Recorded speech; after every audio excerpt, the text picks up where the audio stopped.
पूरी दुनिया इस खोज में लगी है कि क्या पृथ्वी के अलावा ब्रह्मांड में कहीं भी जीवन मौजूद है। इस मामले पर अभी तक कोई पुख्ता जानकारी नहीं मिल पाई है। दुनिया भर के वैज्ञानिक लंबे समय से चंद्रमा और मंगल ग्रह पर एलियन की खोज कर रहे हैं। हो सकता है कि एलियंस भी उसी तरह इंसानों की तलाश में हों। इस बारे में कई अफवाहें मीडिया में व्यापक रूप से सामने आई हैं। वैज्ञानिकों के अनुसार, अगर पृथ्वी पर एलियन आते हैं तो उन्हें कई समस्याओं का सामना करना पड़ सकता है। एक मीडिया रिपोर्ट के अनुसार कैलिफोर्निया विश्वविद्यालय के मटेरियल साइंस और इंजीनियरिंग विभाग के सहायक प्रोफेसर स्कॉट मैककॉर्मैक ने हाल ही में पॉपुलर मैकेनिक्स के साथ एलियंस की खोज पर चर्चा की। उन्होंने कहा कि ये दावा करना गलत होगा कि लाखों सालों में इस दौरान कभी भी एलियंस धरती पर न आए हों।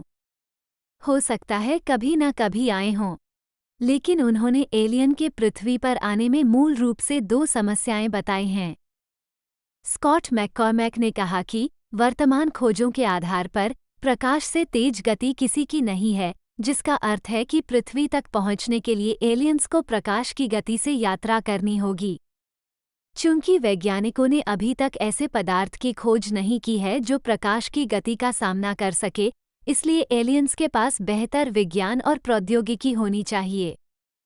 प्रकाश की गति से यात्रा करने में भी बहुत अधिक ऊर्जा लगेगी।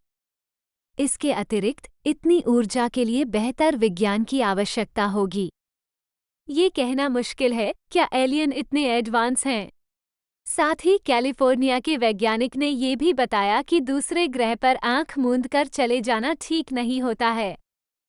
किसी ग्रह पर टीम भेजना अंधेरे में तीर चलाने जैसा है। किसी ग्रह पर दूसरे जीवों की खोज करना भूसे के ढेर में सुई की खोज करने के समान है।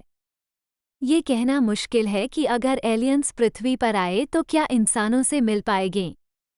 स्कॉट मैककॉर्मैक के मुताबिक ऐसे में इंसान और एलियंस दोनों के लिए दूसरी दुनिया में कुछ भी ढूंढना आसान नहीं है। कुछ महीने पहले एक अमेरिकी जादूगर ने भी अपनी एक्स के हैंडल पर एलियंस को देखने की बात कही थी। 77 वर्षीय उरी गैलर ने नासा के गोडार्ड स्पेस फ्लाइट सेंटर के नीचे एलियंस लाशों को देखने का दावा किया है।